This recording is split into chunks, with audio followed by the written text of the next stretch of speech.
Hello friends, O2 में आपका स्वागत है। आज का टॉपिक है ब्यूटिशियन। आइए जानते हैं कुछ ब्यूटिशियन के पॉइंट्स।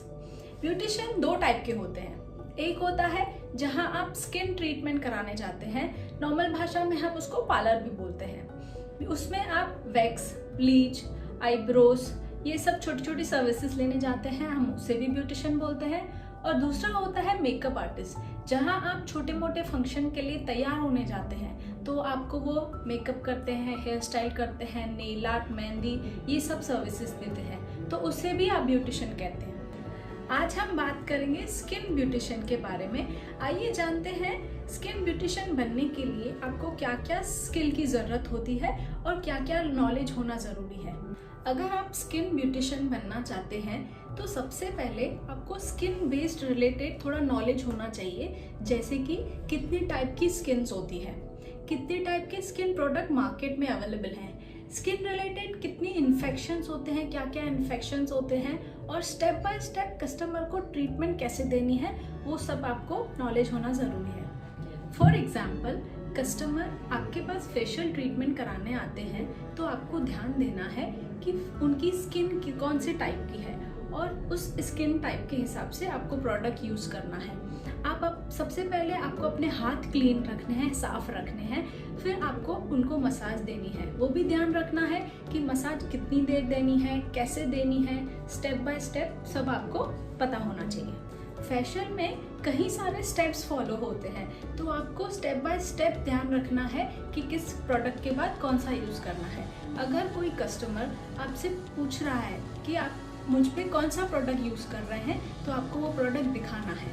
अगर कोई नया कस्टमर आपके पास आता है तो एक ट्रस्ट बिल्ड करना है उनके साथ, अपना काम दिखाना है, और सबसे मेन बात आपको ये ध्यान रखना है कि आपको खुद को साफ सुथरा रखना है और आपकी सर्विस प्लेस और पार्लर को भी साफ सुथरा रखना है। आइए जानते हैं कि आपको क्या नहीं करना चाहिए।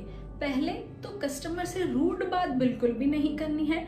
आपको कस्टमर की बात सुननी है कि वो क्या ट्रीटमेंट चाहता है। अगर कोई आपके पास हेयर कटिंग करवाने आता है और फोटो लेके आता है कि ऐसा ही हेयर कटिंग कीजिए, तो उनकी बात सुननी है और वैसा ही करना है। अगर आप खुद से अपने मन से कुछ भी हेयर कट कर देंगे तो शायद कस्टमर आपके पास वापस लौट के नहीं आएगा। कस्टमर को अपने चार्जेस बिना बताए काम शुरू नहीं करना है, पहले आपको अपनी सर्विस की चार्जेस बताने हैं। अगर आप कोई बड़ा ऑर्डर ले रहे हैं तो उसमें आपको बिल देना ज़रूरी है, बिना बिल के कोई काम ना करें। अगर आपका छोटा मोटा पार्लर है या फ्रीलांसर है तो उसमें आपको बिल के ऑल्टरनेटिव पे कस्टमर से एक मैसेज या मेल पे रिकॉर्ड्स रखना है कि आपने उनको क्या ट्रीटमेंट दिया और क्या चार्जेस हैं। दोस्तों, आइए जानते हैं कस्टमर को अट्रैक्ट कैसे करना है। पहला तो आपको अपना विजिटिंग कार्ड बनाना है कि कोई भी कस्टमर आता है तो आप उनको विजिटिंग कार्ड दें।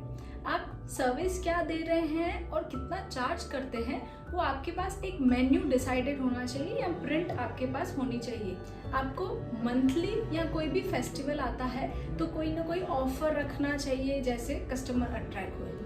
नेक्स्ट है, आपके पार्लर में कुछ ऐसा हो जो कस्टमर आपके पास रिपीटेडली आए, आपकी सर्विस अच्छी है और आपके पार्लर में बहुत साफ सफाई है और सॉफ्ट म्यूजिक चल रही है, कस्टमर रिलैक्स फील कर रहा है। बेसिकली कस्टमर स्पा और सैलून खुद को रिलैक्स फील करवाने ही जाते हैं।